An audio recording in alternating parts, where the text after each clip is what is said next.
as a villain, and that's kind of where my prediction was going. Was you can't label somebody just because of their power, because essentially Shigaraki never really was a bad person. He just had a horrible power and didn't know how to use it, and it was meant for destruction. But he can actually do a lot more saving by decaying buildings that are falling and everything else. He can do a lot more saving than Bakugo could have ever done. And Bakugo's a hero, but he wasn't, if that makes sense. You know what I mean? It's just all about how you're treated and how you grew up. And I really predicted that he would have been like an ally by the end of it. But yeah. Okay. Like I was rooting for them to change him, like I was wanting him to be saved because of his story. Yeah, I like that. I like that as well. That's actually a good segue to a Naruto topic I have. So I was listening actually to a debate, Axel. I was listening to it in Sage's server earlier between Monoichi and Marco.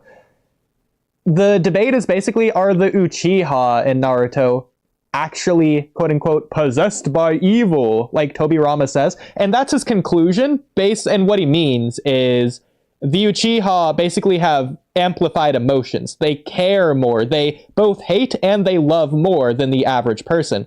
The question is, first of all, how would Tobirama know that? Second of all, is that true? Do they actually, like, genetically have a higher probability to crash out or blah blah blah because they're Uchiha? Well, they do have a higher probability of crashing out, but I don't think it's because they're possessed by evil or hate. So I think when Tobirama says that, he's just saying one half of the conclusion. He means the same thing that he had already just said, that they have amplified emotions. So in the same way that they're possessed by evil, he's also doing, in invisible brackets, they're also possessed by goodness. But he wouldn't say that because he's only focusing on this for what he's trying to get across. Yeah, but that shows that he's skewing it toward that because he doesn't want you to see the positives. He just wants you to see them as evil. And I feel like... Yeah, go ahead, sorry. No, you go. You're good. Sorry, I was just going to say, because with the emotions and the height, and they did mention that with when they're going through the tomb of the Uchihas and they're resurrecting everyone for the final Great Shinobi War, they do mention how you get the eyes, the final form. I'm sorry, I'm blanking right now. But in order to unlock it, it has to be an innate emotional trauma. And yes, everyone thinks that it was supposed to be, oh, you kill your best friend, but Shisui committed suicide and Itachi still got the eyes. And then if you go into Boruto, Sarada actually didn't get it from any traumatizing experience. She got it from love. So it does follow their emotions, not just through the bad. It comes from the good as well. Yeah. So couple things there is, first of all, obviously, when Tobirama says they're a clan possessed by evil, he's using very flowery, not meant to be taken literal language. First of all, there's no like spiritual ghost possession going on here. He doesn't actually think that. Second of all, evil is a concept. It's not a form. It can't possess anything. Third of all, it'd be the Uchiha in reference to the clan, not the individual members, which he obviously is in reference to the members. So obviously we can't take him literally. So we would just have to go based off the meaning, which is the conclusion he came to based on what he said before, which is what he's basing that off of. So that's really what we would have to be looking at here. And also, there are exceptions, like you're saying, Sarada. There's also Itachi, if you want to consider it, and Shisui, and Fugaku, etc., etc. A lot of people that have the Sharingan, let alone the Mangekyo, that weren't possessed by evil and didn't take a bad route, arguably. But there's Mangekyo exceptions to every rule. The Mangekyo, it doesn't have to be a death. It can be anything emotionally linking to that trauma. So exactly. Yeah, that was what I was trying to say. Yeah, and obviously there's exceptions to every rule. So that just applies vaguely in general, but also Tobirama himself points that out because he points out Kagami Uchiha as one of those exceptions. So it's not Tobirama being biased here. he knows that this is the case already. So he's making a general statement to assign like probability to the Uchiha. And I think that's something that's important here, is that trying to throw in, I'm not racist, I have Uchiha friends. so that's funny, but I don't think that's what he's doing.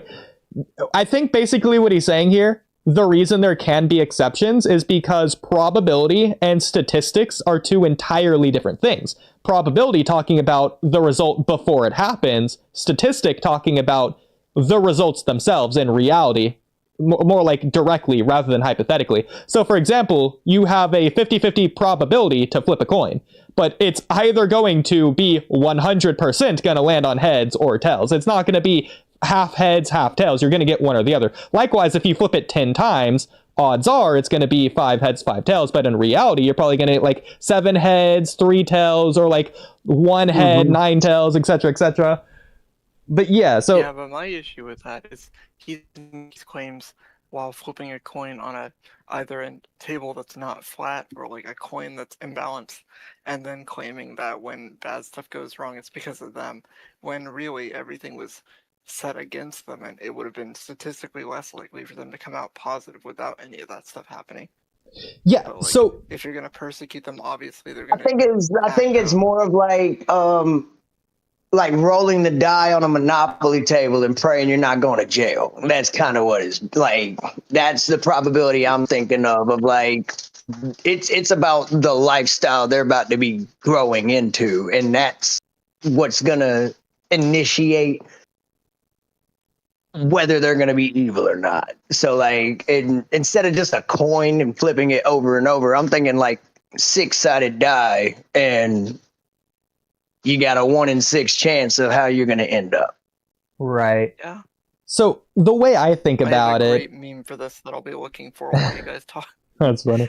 The way I think about it is Tobirama saying for the average person, the Akamichi clan, the Inazuka clan, etc., all those clans on average, let's say like 10% of the clan members are going to crash out whenever they experience, because like suffering is universal. I'm just going to assume for this that everyone experiences a similar amount of suffering because we're talking about the averages here. So the average Inazuka member, the average Yamanaka member, they experience around the same amount of suffering because we're looking at averages here.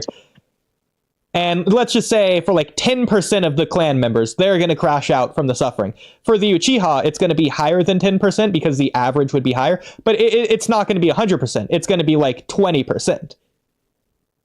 Just like as an example. So I just got a question. I got a question for Space, since we're talking average and clans now. We're gonna mix it in because I know it's in the manga and it's in the books. I'd have to have my buddy Zach with my crew. He's playing Rivals right now, but he had stated in one of my streams that the Nara clan actually has the cure for the Uchihas and refused to give it up. Now, I don't know how true it is. I'd have to go through every single book, but I do think that would also play a factor in their suffering, especially when they could have saved Itachi a long time ago. That's kind of funny. I've never heard that. The only thing I could think of that it even might be would be the filler arc in Naruto Part 1 when Mizuki comes back. And we get reference to the Nara clan watching over the Nara forest, where they have a lot of herbs and medicinal drugs that Tsunade wanted to safeguard because of the medicine they have there. That's the only thing I could think of. But assuming that that statement's true, that more or less does confirm that the Uchiha were genetically different from the average person in this regard. I'd have to, yeah, like I said, I would have to double check. I heard that from another one of my guys. So I have not physically laid eyes on that reference. So don't quote me on it. But that's why I asked Space. He did say that he reads a lot of manga. So I wasn't sure if he was able to answer that one. Yeah, fair enough. The closest thing to Uchiha is the hatred and love, the MHA. Oh, he's okay. I'm forgetting he doesn't have a mic, does he? Nah, he just doesn't really like talking much, so he basically doesn't have a mic, effectively. No worries. I keep forgetting to look at the comments down here. I was just Yeah. sitting here rant a lot. No, I feel that. A couple more things on this would be evidence of the fact that this would exist in series would be the fact that Itachi slaughtered the entire clan, even the innocent babies that had no perception of this at all, for this exact reason. Mm-hmm. Because they're Uchiha, they're more inclined to experience that hatred and crash out and blah blah blah, and Itachi didn't want that. Sasuke's the only exception here. And correct me if I'm wrong, I believe this was the reason that Itachi did that.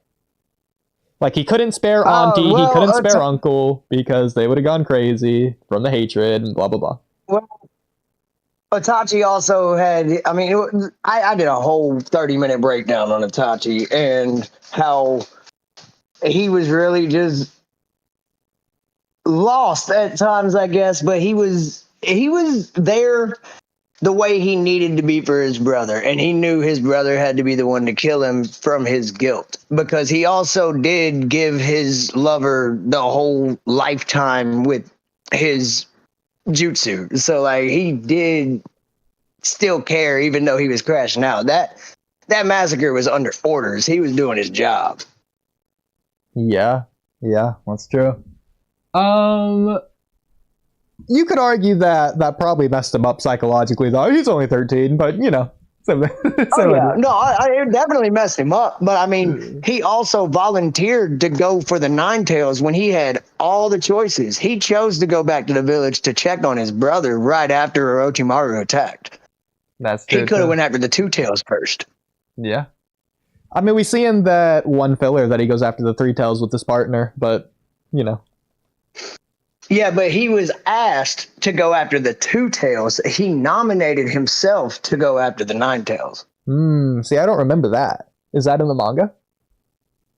I believe so, because I do know he did say he wants to personally go after the Nine Tails, and it wasn't even for Naruto. He was just like, "Oh, that's the strongest. I want it." He was like, "I want to get that one," and then. Oh my God. Like, it was just the way it broke it down. It was like he made it to where he was back in his village at that time. Okay. Because he showed up before Shippuden even released. He was there after the attack on the village. Yeah, that's true. And then you met the Akatsuki in Shippuden. Exactly, yeah. Because I would consider Itachi and Kisame, whereas they're representatives of the Akatsuki, Itachi doesn't feel like he's being an Akatsuki member. He's being Itachi. Mm-hmm. Yeah, they were in their cloaks, but they never really like openly said that they were like a big crew until Shippuden. Like, you were just like, okay, that's Itachi, that's the badass, and then I agree. Yeah. Everybody fell in love with him. Yeah, and then you meet Gaara, and then you go back to it was the whole thing. It was Sasuke, Gaara, Itachi, then back to Sasuke, and then that was everybody's favorite growing up, right? Exactly. Yeah. This is a true introduction to the Akatsuki, I would say, is Kazekage Rescue Arc with Data and Sasori for sure. Mm-hmm. And that's when you met more than just Itachi.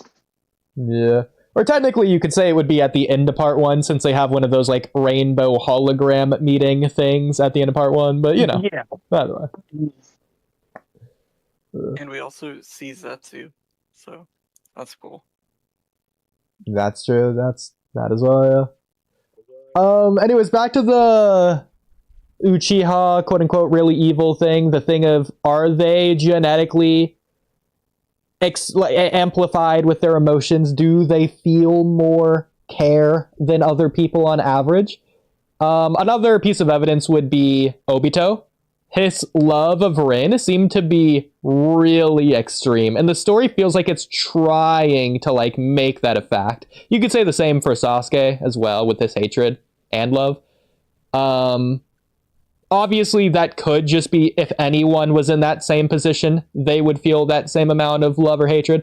but like they were pretty extreme with their love and hatred. So it seems like the story could be pointing to that. And then you have to wonder, regardless of in-universe, what is Kishimoto trying to convey to the audience? He is giving this expository information, but he's doing it through Tobirama. So the thing here is that I will say, with context, so I do think both those do matter. Part of this would also be through Hashirama, who's constantly basically arguing with his brother about the Uchiha during the scene where Sasuke goes to talk to the Hokage. Hashirama is saying, no, you were bad to the Uchiha, look at what you did, blah, blah, blah. But like, when Tobirama is saying this about the Uchiha, that their brain has this special chakra that unlocks through their emotions that they have heightened senses of, Hashirama's basically just sitting there with like a ... with like a frown on his face. He can't really say anything. He says stuff before and after this to defend the Uchiha, but during this he's silent, like in silent concession. He's like, crap, yeah, this dude's right. So it feels like that's what they're trying to convey to the audience, that Kishimoto's trying to tell us this about the Uchiha, especially since this is mostly Tobirama not being biased hatred against the Uchiha with his expository dialogue. He's giving us like the scientific breakdown of the Uchiha's brain and their chakra and how the Sharingan works and how it comes to be and etc., giving us this like lore dump about the world. It just happens to be coming through Tobirama. I mean, But one thing I also want to point out is a lot of the choices that we see made by the Uchiha clan are when they're in big groups, and like groupthink is a thing, so maybe they're being influenced by their peers and like wanting to be part of the collective and all having similar or taking similar actions and rationalizing it because everyone else is doing it. And then the few Uchiha that we do see taking their own actions, they do tend to take extreme action, but we don't know how many of the overall population would have done the same thing because we only have like a sample of like 5 or 6. Exactly, and you would be looking at the extreme cases to basically cherry pick and say they represent the whole, which isn't fair. What I will say is that Tobirama... Thanks, Itachi, jeez. Tobirama does actually make a clarification at one point, because there's a rumor going around the Leaf Village around the time when Hashirama is having to choose a second Hokage between Madara and someone else. Tobirama mentions that there's a rumor going around the Leaf Village that he heard about the Uchiha, about this basic idea.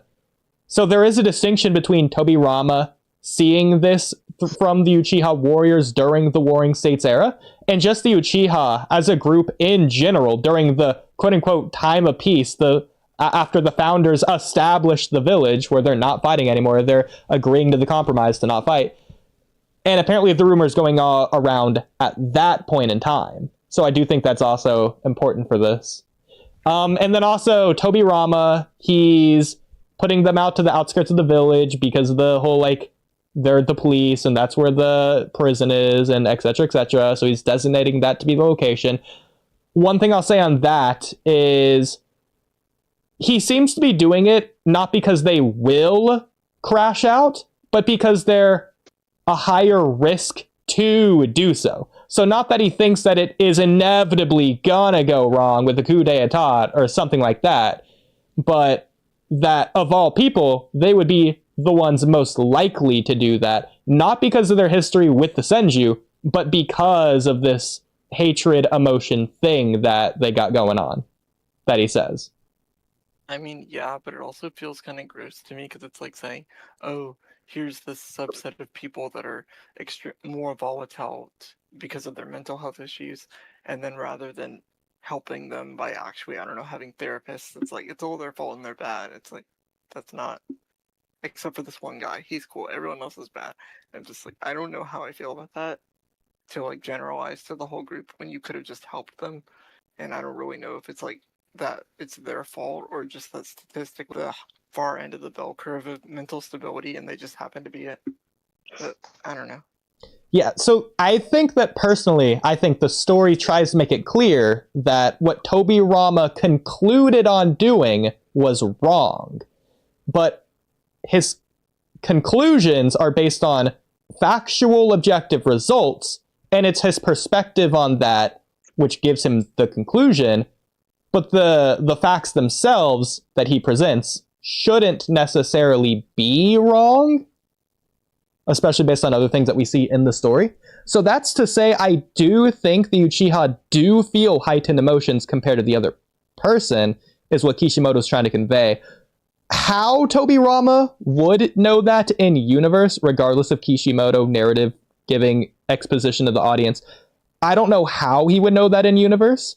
Whether it's just that he did see it, or whether he had some sort of scientific experiment to prove the case somehow, I don't know. If you guys have any theories on that. I'm sorry, I was a little quiet thinking of it because so the Sharingan, essentially, from my standpoint of thinking, is when Sakura breaks down the chakra network and the 7 chakras. Now, I know they're not mentioning the actual 7 chakras in a sense, but they are using a reference of it, and the final chakra is the crown chakra, which is also represented by the Otsutsuki, and the Rinnegan, which has the 6, and in the 7th is the full pupil, which would make sense, I guess, in a way. Now, hear me out with the Sharingan and their Tomus, and they gain. Now, what if each chakra represents another portion of their Sharingan until they awaken the full-on Rinnegan, meaning they are fully on emotionally in tune? 7 chakras. Even if you were to use that, isn't the Rinnegan the final evolution? Because that would explain why emotionally they are more attached than other clans, because they are more in tune with their chakras. So that would explain the mental side of things, because the crown chakra is the last opening. Just much like if you did the 8 gates, they're basically essentially trading their body for power, where in this theory, the Uchiha are doing the same thing, but trading their mind for power. I do like that, and I feel like there's a whole academic thesis in there somewhere. Yeah, I agree. I deep dive a lot. Right, that's mad interesting for sure. I'm going to exclude the Rinnegan just for the weirdness of 6 paths, Hagoromo lineage weirdness there, to where you can't actually evolve it without...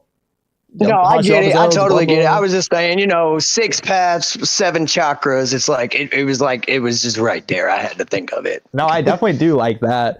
But we can look at what we do know for a fact in universe and then compare that to what Tobirama says. So we do know that the Uchiha should have some sort of special chakra because the Sharingan is a Kekkei Genkai. Other people can't use that. Kekkei Genkai can't be copied.